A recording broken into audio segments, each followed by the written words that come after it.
This is Hidden Killers Week in Review. A look back at the most prolific stories of the week. Murder in the morning from the Hidden Killers podcast. Well, there is a lot to unpack as a lot happened very late last week in the Delphi murder case and the case against accused Richard Allen as being the Delphi murderer. And we're going to go through all of that here on this segment today. In case you're not up to speed on this all kind of happened Thursday and Friday of this last week. And there's really two big things here. There was the Indiana Supreme Court making their ruling on what they believe is correct for going forward on the three motions that were raised by Richard Allen and his attorneys. The motion to reinstate Baldwin and Rozzi, the motion to have that trial within 70 days, and number three, to remove Judge Gull as the judge on the case. Then, on top of that, which happened to happen at the exact same time while the arguments were going on, prosecutors in the case published or requested to basically bring more charges against Richard Allen.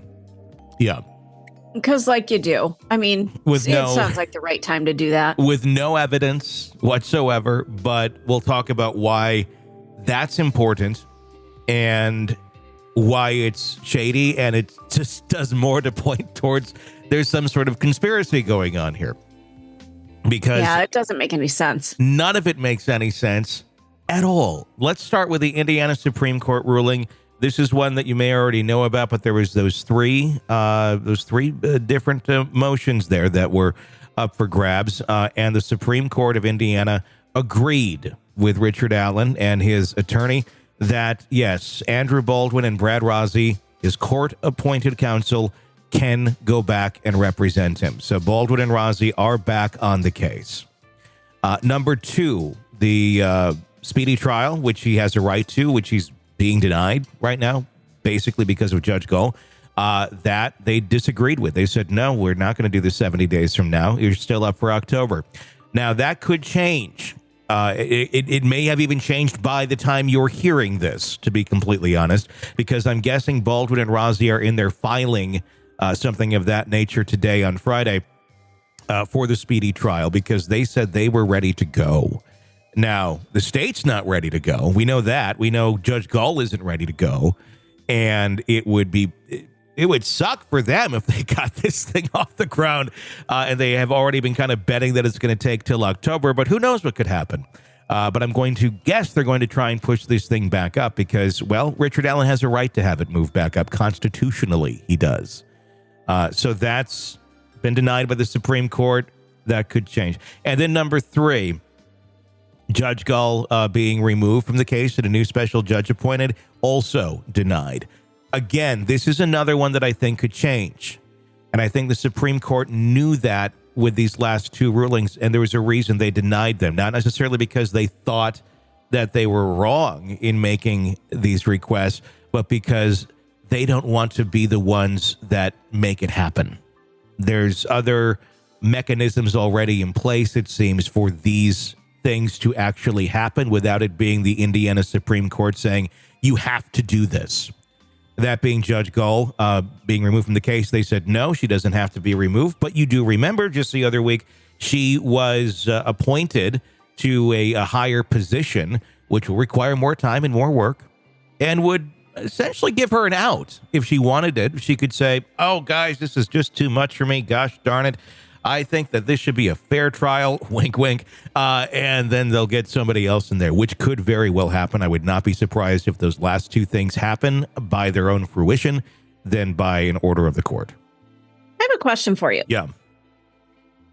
Why do you think that this guy, Richard Allen, is just a very unlucky individual? Let's put out of our minds that he may or may not have done this crime. Yeah. I feel like he is their scapegoat for something. That's exactly it. Yeah. But why? Why would there be somebody that they need to do this to? Because there was shoddy police work that happened, and they don't want to, this is my opinion, because they don't want to own up to it.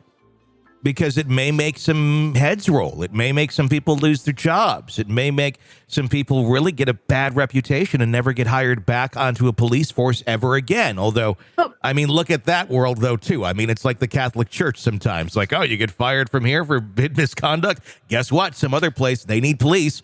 And if they're that desperate, they'll hire anybody who may have some experience with it.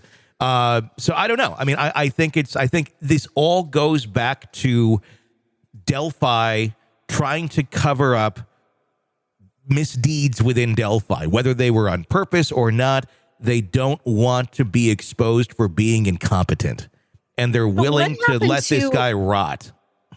But what happened to, wow, I made a mistake, I need to correct this? That Accountability, saying, you know what? We made some mistakes here. We need to fix this, because there is a man's life literally in the balance here. This guy is deteriorating in a prison, in a huge lockdown prison where he doesn't quite belong just yet. When's the last time you've seen a police department take responsibility for the inactions or the misdeeds of a rogue, shitty officer? Or, I mean, it usually is kind of swept under the rug, and if it ever gets caught, it's like, well, we're not really going to admit anything, but we're going to get rid of this person, but we're still not going to say we did anything wrong. It doesn't happen. That's why there's so much mistrust.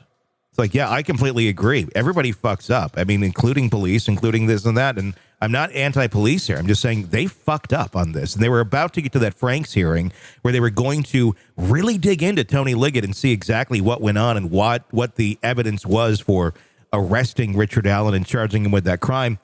And likely it would have kind of pointed out there wasn't a whole lot, and that maybe they jumped the gun on this, but they dug themselves in so deep on Richard Allen being their man that they don't want to dig out. They're doubling down. I mean, the real killer might be out there. Quadrupled down. Whatever's going on quad. they've doubled down 50 times now. I'm somebody who, I have faith in the police. And this, and it's because I've worked with some in emergency services, and I worked with a lot of the canine officers when I was in the veterinary field. Yeah. So I've seen absolutely some of the most amazing human beings in law enforcement. So when I hear this, I'm just like, how is this happening? But our next story that we're going to do is about Uvalde. That's a whole other discussion about what the fuck was going on. So yeah, I guess I feel like you're pulling the curtain back on reality, and I just don't want to see it. Yeah. You know? Yeah, no, it is real. I mean, it's not everybody by any means. I've worked with many wonderful law enforcement people as well. But there's shitty ones too. And that's the thing. Like I said, there's shitty things in everything. And if everyone calls out the shit that's in their group or their, whatever business it is or whatever organization it is, you better yourself by getting rid of the shit, not like hiding it and pretending it doesn't exist. I mean, that's, it's so silly. Anyway, that is where that is sitting right now. But there is more to it as well as it continues on. The next development that took place, Richard Allen facing new charges.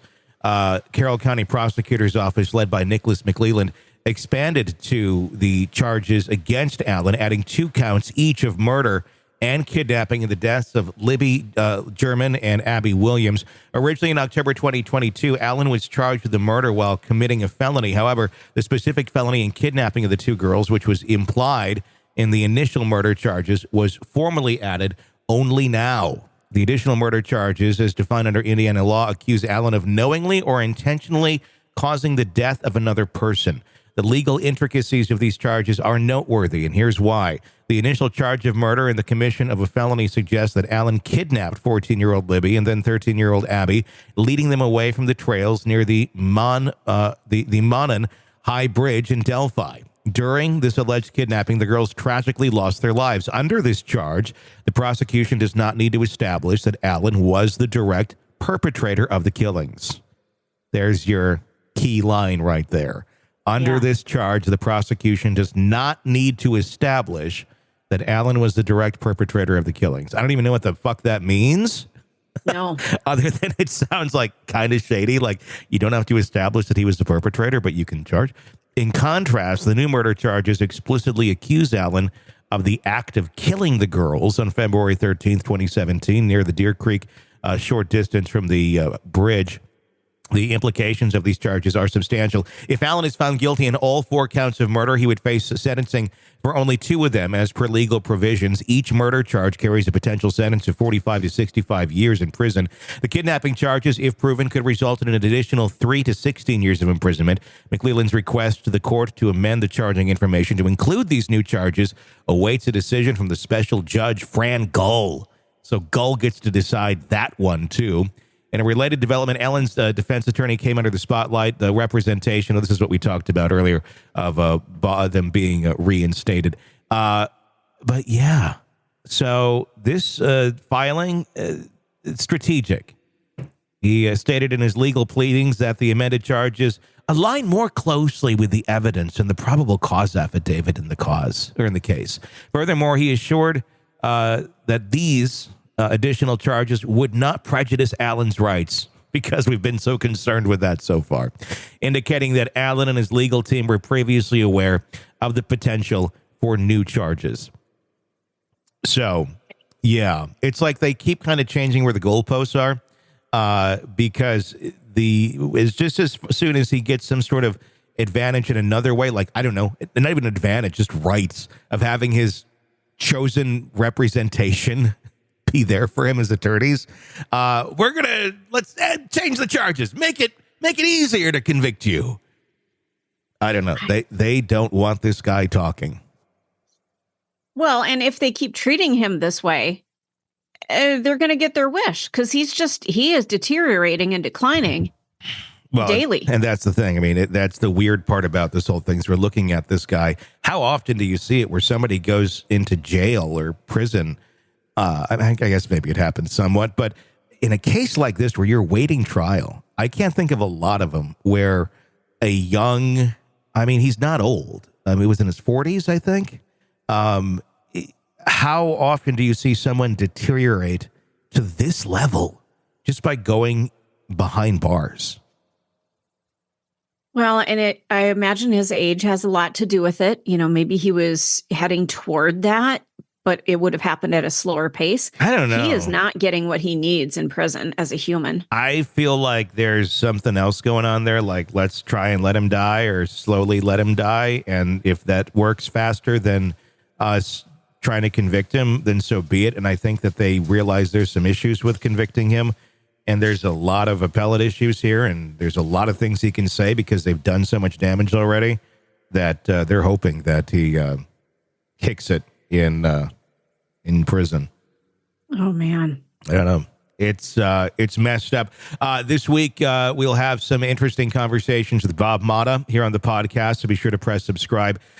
He was actually in court in the Indiana Supreme Court the other day when these arguments were being made, and he'll give us full reports all week long on what he saw firsthand and as a defense attorney where he thinks this is going. Press subscribe so you don't miss it. Sick of the ads? We are too. Start listening with no commercials now and get access to all of our episodes in advance of everyone else. Become a True Crime Today Premium Plus subscriber on Apple Podcasts. Search True Crime Today Premium Plus on Apple Podcasts or go to our podcast page and sign up now. True Crime Today Premium Plus. Sign up now.